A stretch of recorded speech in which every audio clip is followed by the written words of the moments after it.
Dan Illman, Matt Bernier. Race number 11 at Pimlico on Preakness Saturday is the Grade 3 Chick Lang Stakes for 3-year-old sprinters. We have got a good deal for DRF Bets members that like to play on their mobile devices. A 10% exacta winners bonus on all Saturday Pimlico races. Learn more drf.com/Preakness bonus. Let's meet the field of 3-year-olds getting set to go 3/4 of a mile in the Grade 3 Chick Lang Stakes. Morning line favorite, Matt, the number 8 Preamble, a perfect 3 for 3 in his career, and he is living up to his pedigree. He is a son of Speightstown. His dam was a stakes-winning dirt sprinter that was also second in the Breeders' Cup Juvenile Fillies. Yeah, she's done.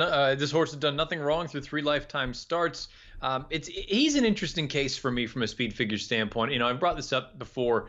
There are occasions when certain speed figures don't necessarily see eye to eye, and that most recent run at Keeneland, case in point, the Beyer Associates have the number at 84. Timeform US has it at 88, and usually you see about a 20-point differential between the two. I guess it depends on which figure you want to put your stock in. If you believe the Timeform rating, this horse is a fringe contender, let alone the morning line favorite.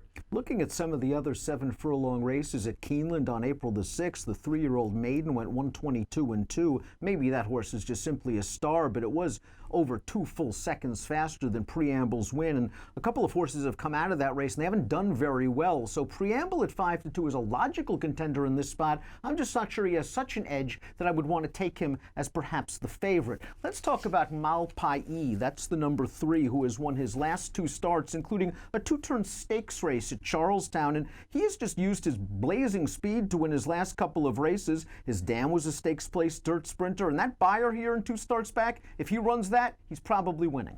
Yeah, he's very tough in here. I had a difficult time getting around him. I think he deserves to be the favorite. I think he's the most likely winner of this race. Look, he's also getting a slight turn back in distance, which I think is actually going to be to his benefit as opposed to perhaps going out longer. The only real dud he's ever thrown is that try going proper 2 turns, not 7/8 of a mile, but out to a mile 70 yards. And I think it was a combination of probably the company and the distance. He's been rock solid at the shorter distances. I think he deserves to be the favorite. Are you concerned about the potential, though, for a hot pace with Malpais, the 3? Timeform US believes that this is a red bar situation. They believe it's going to be a fast pace. They don't have the 3 on the lead. That goes to the 6, Gladiator King. And we know when Gladiator King is feeling well and actually wants to get into the gate, he is very fast coming out. Yeah, I agree with the pace projector in that I think there's going to be a spirited pace early on. And you're right, Gladiator King is a horse that's going to be forwardly placed. Look, he's won back-to-back races. I would have liked him had he run in that turf sprint at Keeneland. Instead, he threw a fit, had to be scratched at the gate. They instead go back to Gulfstream, and then it ends up paying off for him. I mean, this is a nice horse when he wants to go and run. Now, again, you bring up the pace situation. As far as Malpais is concerned, at least he's shown, going back to his maiden score, that he didn't actually have to have the lead. I think he's going to be forwardly placed no matter what, but I don't think he's dependent on being out there on the front. Gladiator King does have credentials and is usually a price because he goes out for low-profile connections. Graded stakes winner 2 starts back. Last time out beat Garter and Ty, who came back to run second with an 88 Beyer in a Florida-bred stake. If he is able to shake loose, he could be dangerous, but he might have to face some pressure from the 5, Cabot, who was up close to the pace last time out over a sloppy track, and something tells me he's not as effective on a wet track as he is on dry. I really liked his race 2 starts back. Now it's all a question of whether he fits from a class standpoint. Yeah, that's my only concern or question with this horse. He's paired up by her tops of 77. You brought up the field, that N1X most recently. Come back a little bit suspect to date. And I agree with you. As far as the wet tracks are concerned, those are the 2 worst races of his career, in my opinion. I understand he did earn that 77 most recently, but getting back to a fast track I think will help his cause. The pace, though, I think hurts his chances. I'd like to see him stretch out a little bit down the road. He's by Will Take Charge out of a Scat Daddy mare. His dam was Grade 3 placed going long on the turf. Admiral Lynch goes out for the dangerous Jorge Navarro barn. Chased Malpais in vain last time out at Charlestown, but it's now his 2nd start off the layoff. He has paired up Beyer tops in his last 2 races, and Admiral Lynch slowly seems to be creeping forward. He got a little bit of experience rallying from behind horses last time.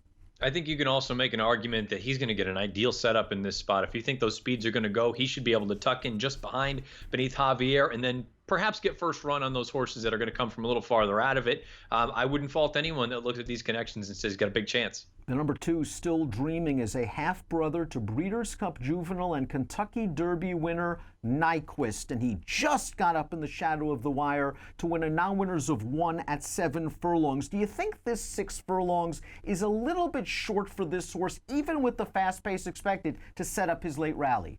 I personally do, but look, I mean, he seems like he's done his best running going one turn, so perhaps this 3/4 distance is going to be fine for him. You brought up being a sibling to Nyquist. I would assume additional ground is actually going to be to his benefit, but it hasn't been that case thus far. I also wonder, the 2 times that they really truly stretched him out, he was facing better horses. I wonder if the class is a little bit of a concern for him. The number 9 is Confessor, who has won his last 2 races. Don't think he beat much in that restricted allowance last time out, but his form is certainly trending the right way in his last 3. He draws an ideal outside post, should get a good setup.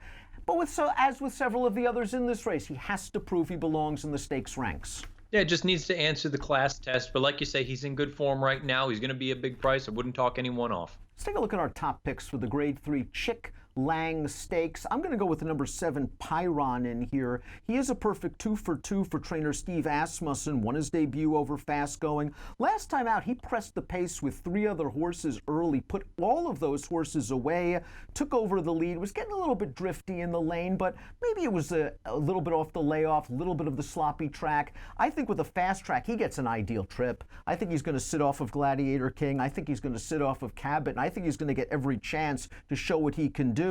He didn't beat much in that Oaklawn race last time out, but Asmussen's been sending out nothing but live runners from Oaklawn. Yeah, and look, Asmussen's had a really nice track record on Preakness weekend over the past handful of years with these sprinters when their 3-year-olds just coming and bring them along and they continue to improve. I agree with you. He's done nothing wrong in 2 lifetime starts. If it's wet for some reason, I don't think it's supposed to be, but if it is, that's not a problem for him. You're right, got a little bit drifty, but I think that could have been just the layoff for him. You got to view him as a legitimate threat. Let's talk about the number 1 Lexitonian. 15 to 1 on the morning line. You're getting the great Jose Ortiz. I have a feeling in this race, Matt, you want a closer. Yeah, I'm looking at this saying I think the pace is going to be honest enough where I want to be at least a length or 2 off of it. And to be honest, I didn't think that N1X race was that bad from this horse, given that we hadn't seen him in 7 months. It was his first time going out with Jack Sisterson. 7/8 of a mile is not ideal. The other thing is, and I understand, perhaps the track was playing to his advantage that day. Maybe he wanted to be a little bit more forwardly placed in the earlier portion of the card. There's still a part of me, though, that looks at it and says, for the running that he did early on, I think he's going to get fitness out of it. Takes a step forward here, second off the bench. He's not that far off some of the main contenders from a speed figure standpoint, and the pace should be legitimate. If you get the 15 to 1, I would take it. I would take even 12. I think it's a good sign that he's coming back on only 2 weeks rest. He showed that speed. I think he's probably fit now and ready to rumble. Give me numbers. 1367. 7386 for me in the Grade 3 Chick Lang Stakes, one of many stakes races at Pimlico on Saturday. And remember, for our DRF Bets mobile users, you have a 10% exacta winners bonus for every race on Preakness Day at Pimlico. DRF.com/Preakness bonus is where you go for all the details. And the Chick Lang is an approximate post of 4:42 Eastern. Good luck.